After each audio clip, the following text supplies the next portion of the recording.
radioactive poison, which travels in the wind and is easily inhaled and ingested. It then enters the soil, polluting groundwater and infecting the food chain. So this infects our water, our air, everything, us. It gets carried into the wind, and it affects people in countries that aren't even part of the war. Oh my God, eventually uranium extends past its immediate epicenter, impacting the surrounding environment. This stuff is nothing to play with. And I definitely agree with Vincent about that. It definitely is nothing to play with. And let's recap, what we've learned here. We've got all this money, all this waste, and all these people being killed in these wars over history. We have the global elite that perpetrate, they use fear, they use their problem reaction solution technique to continue the perpetration of fear in these wars. They've been involved in every single one of them. There's war crimes, which are crimes against humanity. They really don't care. They really don't care as long as they make their bottom line, as long as their cronyism continues, their no-bid contracts and stuff continue. I mean, they are moving forward with this. And they go in and they destroy these countries, and then they loan the same bankers that are funding the military-industrial complex to cause the havoc and disruption of people's countries and the destruction. And then they come in and they make the loans out so that they can rebuild. So they're making money off both ends. It doesn't matter. Every single part of it, they're making money, and their buddies, the cronyism, this waste into the billions of dollars, and then we're talking about $4 trillion in the Pentagon itself is missing. $4 trillion, and this has been a long time. No answers, no kind of accountability at all whatsoever. You got the Department of Defense just going out buck wild, doing whatever they want. And that's why, we're fighting against this. And now, with the left-right paradigm, the fraud that they're committing, where they put in their new Democrat now to take the focus off of people who are getting fed up with the neocons under George Bush administration. So they put a new puppet in there under a different label called Democrat, but the wars continue to go on. Obama has actually accelerated the wars. He has sent more troops. Even though when he said he was campaigning, he said that at first he said the troops were going to come home immediately if he got elected. Then it was 16 months, then 18 months. Now we're talking years. Now we're getting the same old rhetoric that we always have gotten from the Pentagon and the Department of Defense and their generals that they put in charge of these wars. And we're getting the same assessments. We need to up the ante. And up the ante in Pakistan. And I reported that there would be a Pakistan escalation if Obama went in. And he has done that. And they put more in, and then they said, well, we're bringing some home. But they're not really bringing any home if they're continuing to escalate the numbers. You understand what I'm saying? And it doesn't say that we're all coming home. They're just going to bring some home. And the bottom line of what Aaron Russo was talking about, a great late patriot.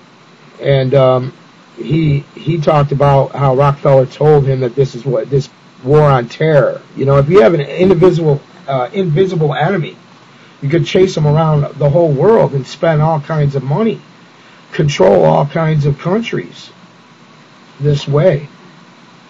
And this is exactly what they're doing. Their ultimate goal is a microchip society, and that's why we're standing up against it.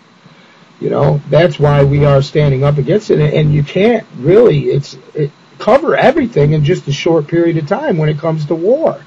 It's very complex. I mean, we didn't even get into talking about the UN at all, and how the UN was created supposedly to bring peace, a long-standing peace to the world once and for all.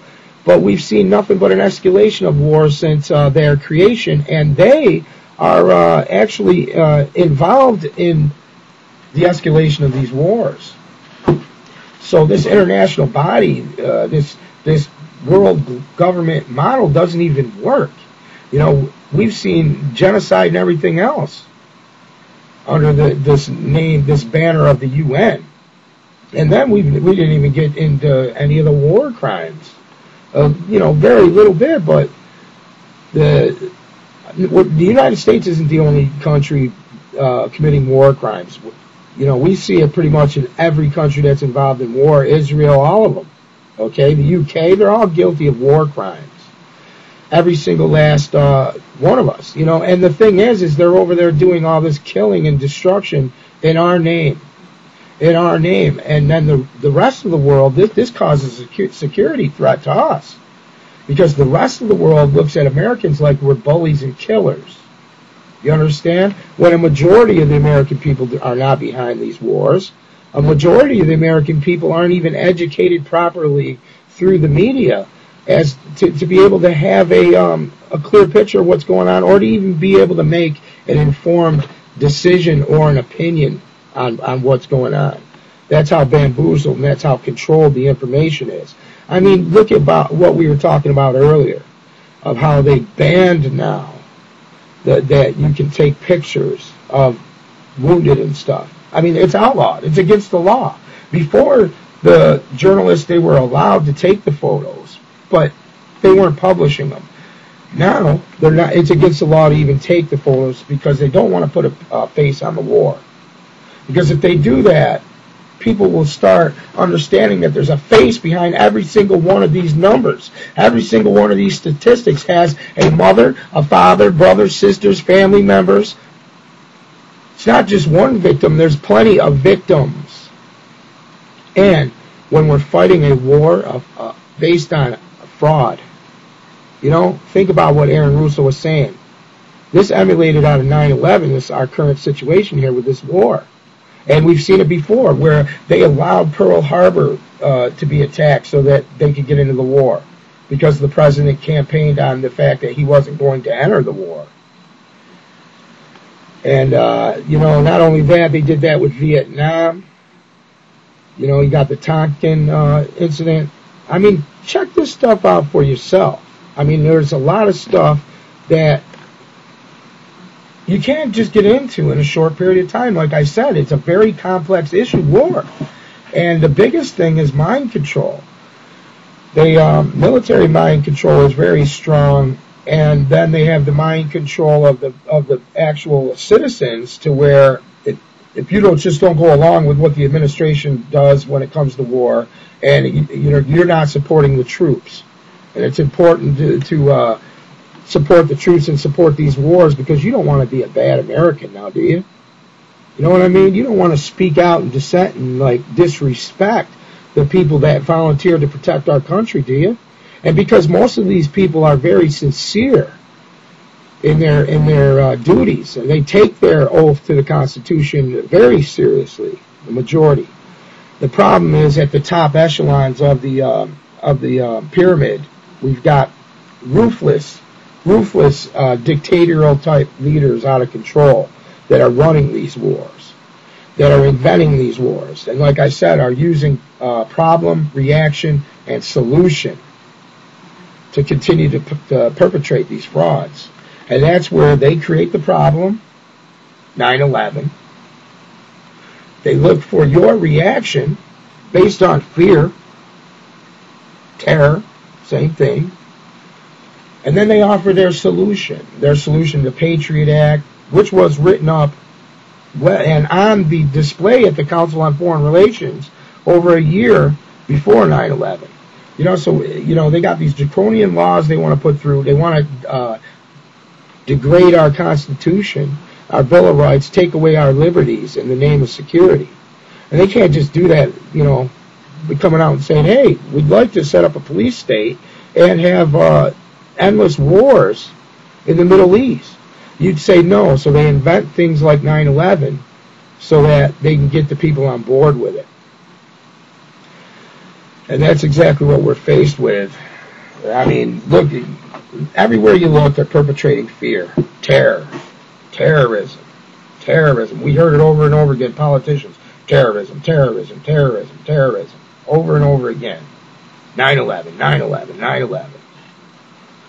And this is part of the mind control. Now, before you have an opinion on the war, I would suggest that you highly take a look at the reasons why we are in the war, who was behind them reasons, 9/11, who's benefiting, who benefits, pro bono. I mean, follow the money. You know, why is Blackwater and Halliburton and Kellogg, Brown and Root and all these others stealing our money? Billions.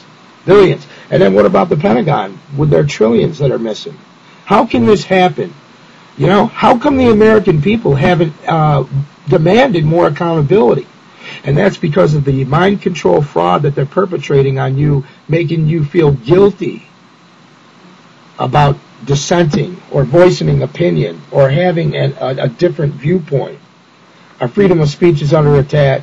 We are under attack. They send the